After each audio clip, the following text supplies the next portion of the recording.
Bismillahirrahmanirrahim. Assalamu alaikum.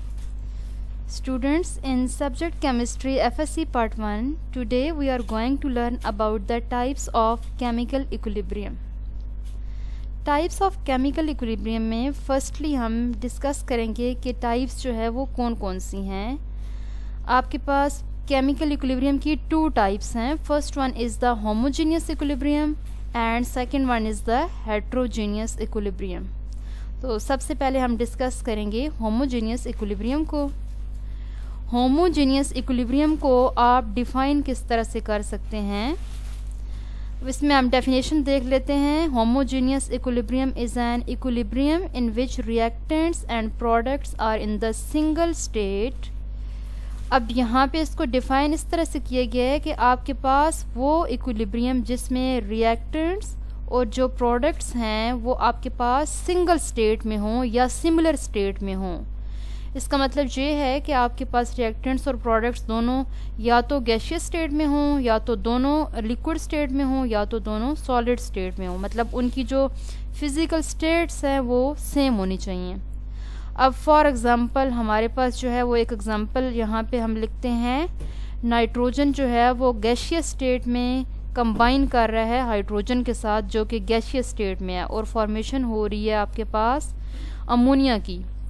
अब यहाँ पे जो मोल्स की अगर हम बात करें तो 1 मोल नाइट्रोजन का जो है वो कंबाइन कर रहा है 3 मोल्स हाइड्रोजन के साथ, और फॉर्मेशन हो रही है 2 मोल्स ऑफ अमोनिया की. अब आपके पास यहाँ पे रिएक्टेंट्स भी और प्रोडक्ट्स भी दोनों जो है वो गैसियस स्टेट में हैं. ठीक है. तो अगर आपको इस इक्वेशन का इक्विलिब्रियम एक्सप्रेशन जो है वो लिखना हो इन टर्म्स ऑफ कॉन्सेंट्रेशन, तो वो आप कैसे लिखेंगे. आप इक्विलिब्रियम कांस्टेंट एक्सप्रेशन जो है वो इन टर्म्स ऑफ कॉन्सेंट्रेशन भी लिख सकते हैं और इन टर्म्स ऑफ पार्शियल प्रेशर भी लिख सकते हैं. ठीक है. तो फर्स्टली हम डिस्कस करते हैं इन टर्म्स ऑफ कॉन्सेंट्रेशन.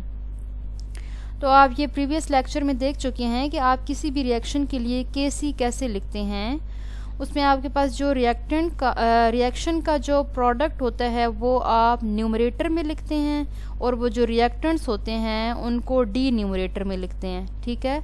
और ये भी आप पढ़ चुके हैं कि यहाँ पे जो मोल्स होते हैं वो स्क्वायर ब्रैकेट, यहाँ पे आप जो ब्रैकेट लगा रहे हैं जो कि कॉन्सेंट्रेशन को डिनोट कर रही है, मोल्स जो होते हैं वो उसकी पावर में चले जाते हैं. इसका मतलब है यहाँ पे अमोनिया की जो एक्सपोनेंट पावर 2 पुट की हुई है, यहाँ पे ये 2 मोल्स हैं. ठीक है. तो आपके पास 2 मोल्स अमोनिया के हैं, तो आप ये पावर में लिखेंगे. प्रोडक्ट की कॉन्सेंट्रेशन डिवाइडेड बाय रिएक्टेंट की कॉन्सेंट्रेशन. अब रिएक्टेंट में आपके पास हाइड्रोजन के 3 मोल्स हैं, तो ये आप पावर में लिखेंगे. ठीक है. और इसी इक्वेशन के लिए आपने अगर इक्विलिब्रियम कांस्टेंट एक्सप्रेशन लिखना है in terms of partial pressure, तो आप फिर इस स्क्वायर ब्रैकेट की बजाय आप पार्शियल प्रेशर पी का वर्ड यूज़ करेंगे, लेटर. ठीक है. तो यहाँ पे भी सिमिलर केस होगा. जब भी आप इक्विलिब्रियम कांस्टेंट एक्सप्रेशन फाइंड करते हैं तो आप वहाँ पे न्यूमरेटर में प्रोडक्ट का पार्शियल प्रेशर पुट करेंगे और डी न्यूमरेटर में रिएक्टेंट्स के पार्शियल प्रेशर पुट करेंगे, और इसी तरह जो मोल्स होंगे वो उनकी एक्सपोनेंट पावर्स में पुट करेंगे. ठीक है. तो आप के पी एक्सप्रेशन या equilibrium constant expression in terms of partial pressure अगर आपने कैलकुलेट करना है तो कैसे करेंगे. Partial pressure of ammonia divided by partial pressure of nitrogen and partial pressure of hydrogen. इसी तरह हम एक और एग्जांपल डिस्कस कर लेते हैं जिसमें रिएक्टेंट्स और प्रोडक्ट्स जो है वो दोनों सेम स्टेट में हैं, सिंगल स्टेट में हैं या सिमिलर स्टेट में हैं. अब इस एग्जांपल में आपके पास जो है वो N2O4 डिकम्पोज हो रहा है NO2 में. ठीक है. नाइट्रोजन टेट्राऑक्साइड गैसियस स्टेज में है, वो डिकम्पोज हो रहा है नाइट्रोजन डाइऑक्साइड गैसियस स्टेट में. अब यहाँ पे जो है प्रोडक्ट में इसके 2 मोल्स हैं. अब ये जो 2 मोल्स हैं ये अगेन रिकम्बाइन करके जो है वो रिवर्स में जाएंगे और N2O4 की फॉर्मेशन करेंगे. ये आपके पास एक रिवर्सिबल केमिकल इक्विलिब्रियम है. तो होमोजीनियस इक्विलिब्रियम यहाँ पे कैसे शो हो रहा है कि आपके पास रिएक्टेंट्स और जो प्रोडक्ट्स हैं वो दोनों सेम स्टेट में हैं या सिमिलर स्टेट में हैं, यानी कि वो गैसियस स्टेट में हैं। इसी तरह अगर आपको इक्विलिब्रियम कांस्टेंट एक्सप्रेशंस अगर लिखने हैं इस इक्वेशन के in terms of concentration and in terms of partial pressure, तो वो आप कैसे लिखेंगे? Kc equals to concentration of product divided by concentration of reactants। तो सिमिलर मेथड है जैसे आपने प्रीवियस इक्वेशन में यूज़ किया, आप यहाँ पे जो मोल्स होंगी उनको आप एक्सपोनेंट पावर में पुट करेंगे, ठीक है। इसी तरह आप जो है रिएक्टेंट के साथ 1 मोल है तो वो आप पुट नहीं करेंगे, 1 मोल ना लिखें या ना लिखें इससे कोई फ़र्क नहीं पड़ेगा, ठीक है। और अगर आपने इक्विलिब्रियम कांस्टेंट एक्सप्रेशन फाइंड करना है in terms of partial pressure, तो उसके लिए आप partial pressure of product that is NO2 divided by partial pressure of reactant that is N2O4, और जहाँ पे आपने प्रोडक्ट की जो 2 मोल्स हैं वो मेंशन कर दी हैं, ठीक है। इसी तरह हम एक और एग्जांपल डिस्कस कर लेते हैं होमोजीनियस इक्विलिब्रियम की, कि हमारे पास ये इक्वेशन है जिसमें एसिटिक एसिड जो है वो कंबाइन कर रहा है इथेनॉल के साथ और फॉर्मेशन हो रही है आपके पास ईस्टर की और वाटर की फॉर्मेशन हो रही है, ठीक है। और यहाँ पे आप देख सकते हैं कि होमोजीनियस इक्विलिब्रियम इस तरह से है कि रिएक्टेंट्स और प्रोडक्ट्स जो होते हैं वो एक ही फिज़िकल स्टेट में प्रेजेंट है, और यहाँ पे जो फिज़िकल स्टेट है वो कौन सी है? Liquid state. अब रिएक्टेंट्स भी और प्रोडक्ट्स भी आपके पास जो है वो लिक्विड स्टेट में प्रेजेंट है। अगर आपने इस इक्वेशन के लिए Kc एक्सप्रेशन फाइंड करना है तो आप कैसे करेंगे? Kc equals to concentration of product आपके पास क्या है? यहाँ पे ईस्टर है और यहाँ पे वाटर है, तो आप concentration of product divided by concentration of reactants जो कि आपके पास एसिड है और अल्कोहल है, ठीक है। यहाँ पे आपने Kc एक्सप्रेशन जो है वो फाइंड किया। और अगर आपने इक्विलिब्रियम कांस्टेंट एक्सप्रेशन फाइंड करना है in terms of partial pressure, तो आप पार्शियल प्रेशर प्रोडक्ट्स के divided by partial pressure reactants के पुट करेंगे। अब जो प्रोडक्ट्स हैं वो आपके पास एसिड ईस्टर और वाटर हैं, तो आपने partial pressure of ester put किया, partial pressure of water put किया, डिवाइडेड बाय डी न्यूमरेटर में पार्शियल प्रेशर ऑफ रिएक्टेंट्स जो कि आपके पास एसिटिक एसिड हैं और अल्कोहल है, तो आपने इनके पार्शियल प्रेशर जो है वो पुट कर देने हैं। आपके पास डिफरेंट एग्जांपल्स हैं जिसमें रिएक्टेंट्स और प्रोडक्ट्स होते हैं वो सेम फिजिकल स्टेट्स में होते हैं, तो ऐसे रिएक्शन को आप क्या कहते हैं? Homogeneous chemical equilibrium. अब हम नेक्स्ट में डिस्कस कर लेते हैं कुछ हेट्रोजीनियस इक्विलिब्रियम को, ठीक है। तो हेट्रोजीनियस हमें नाम से इंडिकेट हो रहा है, hetero mean different and genius mean face, मतलब आपके पास वो इक्विलिब्रियम जिसमें रिएक्टेंट्स और प्रोडक्ट्स दोनों जो है वो डिफरेंट फेजेस में होते हैं, ठीक है। इसको आप डिफाइन किस तरह से कर सकते हैं?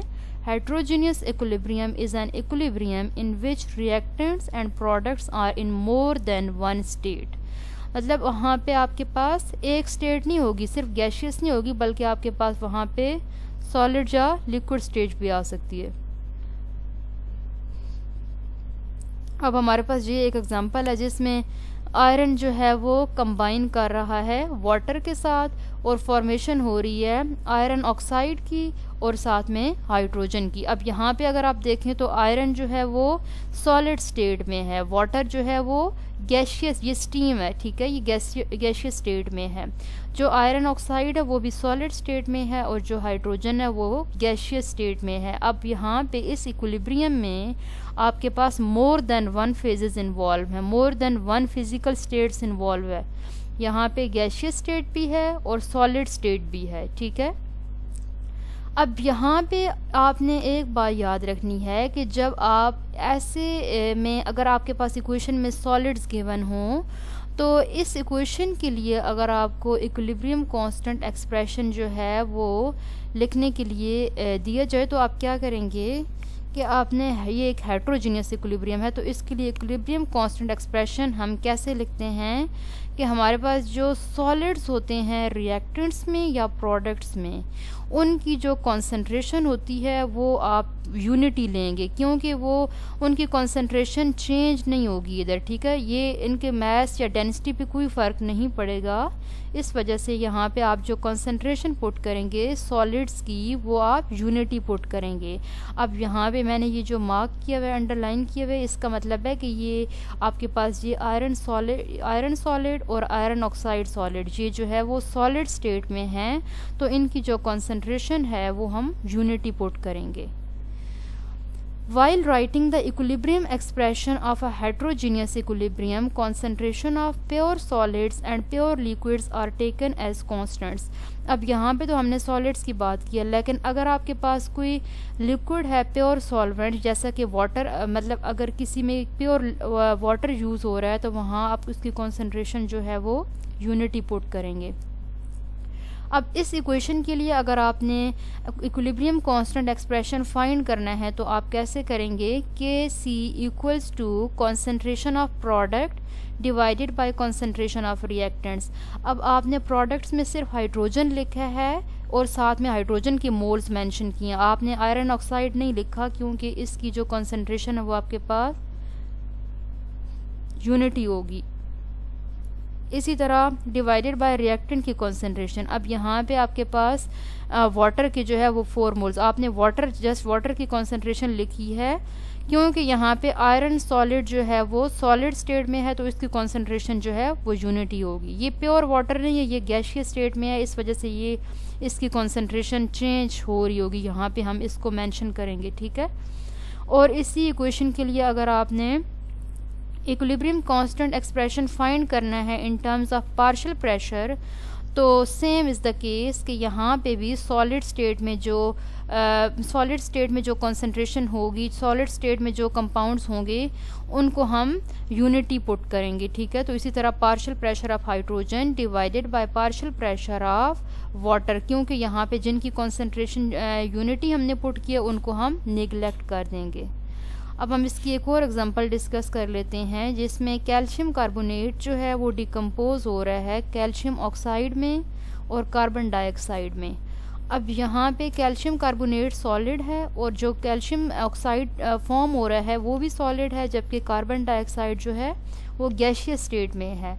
अब यहाँ पे जो मैंने इसके नीचे ये मार्क किए हैं ये आपके पास सॉलिड स्टेट में हैं, तो इनकी जो कॉन्सेंट्रेशन होगी वो हम यूनिटी पुट करेंगे, ठीक है। तो इस इक्वेशन के लिए अगर हमने इक्विलिब्रियम कांस्टेंट एक्सप्रेशन लिखना है in terms of concentration and partial pressure, तो हम क्या करेंगे कि सॉलिड्स की कॉन्सेंट्रेशन जो है वो हम निगलेक्ट कर देंगे या यूनिटी पुट करेंगे, ठीक है। तो K C equals to concentration of product divided by concentration of reactants. तो प्रोडक्ट में आपके पास सिर्फ CO2 हम लिखेंगे बिकॉज 1/1 आपके पास इसकी भी कॉन्सेंट्रेशन 1 है डिवाइडेड बाय कैल्शियम कार्बोनेट, तो इसको लिखने की ज़रूरत नहीं है। इस वजह से इस इक्वेशन का जो के सी होगा वो इक्वल होगा to the concentration of carbon dioxide.